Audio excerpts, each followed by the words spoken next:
गांव गांव में अकाल की स्थिति फैल चुकी थी। खेत बंजर पड़े थे, कुएं सूख गए थे और लोग एक एक घूंट पानी के लिए तरस रहे थे। ऐसे में रामदीन ने सोचा, अब इस गांव में रहना कठिन है। जीविका के लिए मुझे बाहर किसी और जगह जाना ही पड़ेगा।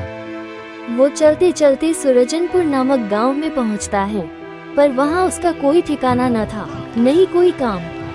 भटकते भटकते वो गांव के सबसे बड़े किसान रघुवंशी साहूकार के हवेली जैसे मकान तक जा पहुंचा। रामदीन हाथ जोड़कर बोला, साहूकार जी, मैं पास के गांव चंदौली से आया हूँ। वहाँ अकाल ने सब बर्बाद कर दिया है। खेत सूखे पड़े हैं और लोग भूख से मरने की कगार पर हैं। अगर मुझे आपके यहाँ कोई काम मिल जाए तो बहुत कृपा होगी। अरे, तुम्हारी हालत देखकर तो लगता है बहुत बुरा हाल हो गया है। खैर, मेरे पास एक काम है, लेकिन वो आसान नहीं। आप चिंता न करें, मैं मेहनत और ईमानदारी से हर काम कर सकता हूँ। ठीक है, मेरे पास 40 गाय और 60 भैंसें हैं। सुबह शाम उनका गोबर साफ करना होगा, चारा पानी देना होगा। महीने के आखिर में तुम्हें 250 रुपये दूंगा और 2 वक्त का भोजन भी मुफ्त मिलेगा। क्या कर पाओगे? रामदीन कुछ पल सोचकर बोला, साहूकार जी, इतना कठिन काम है, लेकिन मेरे पास और कोई चारा भी नहीं है। ठीक है, मैं कर लूँगा, लेकिन एक विनती है, क्या मैं गौशाला में ही रह सकता हूँ? क्योंकि मैं इस गांव में नया हूँ और मेरा रहने का कोई ठिकाना नहीं है। रघुवंशी साहूकार ने थोड़ी देर सोचा और बोला, ठीक है, तुम गौशाला में रह सकते हो। रामदीन ने पूरे मन से काम करना शुरू कर दिया। वो रोज सुबह सूरज निकलने से पहले उठता, पशुओं की सफाई करता, चारा डालता और पानी पिलाता। धीरे धीरे उसकी मेहनत से गाय और भैंस ज्यादा स्वस्थ हो गई और दूध की मात्रा भी बढ़ गई। एक दिन साहूकार ने उसे बुलाकर कहा, रामदीन, तुम्हारा काम देखकर मैं खुश हूँ। आज से तुम्हारी मजदूरी 250 नहीं, बल्कि 450 रुपये होगी। रामदीन ने हाथ जोड़कर धन्यवाद दिया। धीरे धीरे उसने रुपये जमा करना शुरू किया और एक छोटी सी झोपड़ी बनवा ली। अब वो गौशाला में न रहकर अपने घर सोने जाता था। कई साल बीत गए, रामदीन ने खूब पैसे जमा कर लिए, पर गांव में चोरी की घटनाएं बढ़ गई थीं। वो साहूकार से बोला, साहूकार जी, मैंने अपनी मेहनत से कुछ रुपये जमा किए हैं, लेकिन दिन भर मैं काम पर रहता हूँ और मेरा घर खाली रहता है। मुझे डर है कहीं चोर मेरा पैसा न चुरा ले। रघुवंशी साहूकार ने कहा, तुम्हारी बात सही है, पर इस गांव का धर्मपाल जमींदार बहुत ईमानदार और दयालु माना जाता है। उसके घर पर पहरेदार भी रहते हैं। अगर तुम अपना धन उसके पास रख दो तो सबसे सुरक्षित रहेगा। रामदीन ने सोचा और उसी दिन धर्मपाल जमींदार के घर पहुंचा।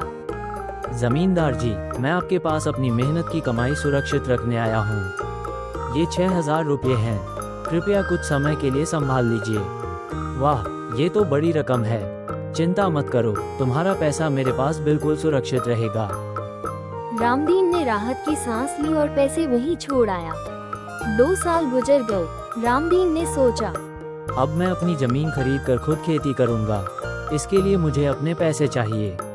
वो जमींदार के पास पहुंचा और बोला, जमींदार जी, मैंने आपके पास 6000 रुपये रखे थे, कृपया उन्हें लौटा दीजिए। धर्मपाल आंखें तरेर कर बोला, कौन से रुपये? मैंने तुम्हें पहले कभी देखा तक नहीं, और अगर रखे भी होते तो कोई कागज या गवाह होता। तुम्हारे पास सबूत है? रामदीन गिड़गिड़ाकर बोला, जमींदार जी, यह मेरी जीवन भर की कमाई है, कृपया मेरे रुपये लौटा दीजिए। लेकिन जमींदार ने अपने नौकरों को बुलाकर रामदीन की बेरहमी से पिटाई करवाई और उसे अपमानित करके भगा दिया। रामदीन दुखी होकर घर आ गया। 2 दिन तक दर्द से वो काम पर नहीं जा सका। ये देखकर रघुवंशी साहूकार खुद उसके घर आया और सब हाल पूछा। रामदीन रोते हुए बोला, साहूकार जी, जिस जमींदार के पास आपके कहने पर मैंने रुपये रखे थे, उसने धोखा दिया और मुझे मारा भी। अब मेरे सारे पैसे लुट गए। साहूकार ने सोचा और कहा, रामदीन, तुम्हारे पैसे तुम्हें वापस दिलाने का एक उपाय मेरे पास है। उसने रामदीन के कान में तरकीब समझाई। अगले दिन साहूकार एक बड़ा सूटकेस भरकर धर्मपाल जमींदार के पास पहुंचा। जमींदार जी, मैं बाहर व्यापार के लिए जा रहा हूँ। यहाँ 50,000 रुपये है। इन्हें आप सुरक्षित रख लीजिए। आपके सिवा मुझे कोई भरोसेमंद नहीं लगता। जमींदार की आंखें चमक उठी। उसने सोचा। वाह, अब तो लाखों का माल हाथ लगेगा। तभी रामदीन वहां आ गया। जमींदार तुरंत घबरा गया और बोला, अरे रामदीन, उस दिन पहचानने में गलती हो गई थी। तुम्हारे रुपये मेरे पास हैं, अभी देता हूँ। वो तुरंत 6,000 रुपये निकालकर रामदीन को सौंप देता है और माफी मांगता है। रामदीन रुपये लेकर चुपचाप वहां से निकल गया। तभी साहूकार बोला, जमींदार जी, अभी तो मुझे रुपये आपके पास रखने थे, लेकिन व्यापारी खुद गांव आ रहे हैं। अब पैसे रखने की जरूरत नहीं रही। ये कहकर साहूकार भी अपने सूटकेस के साथ वहां से चला गया।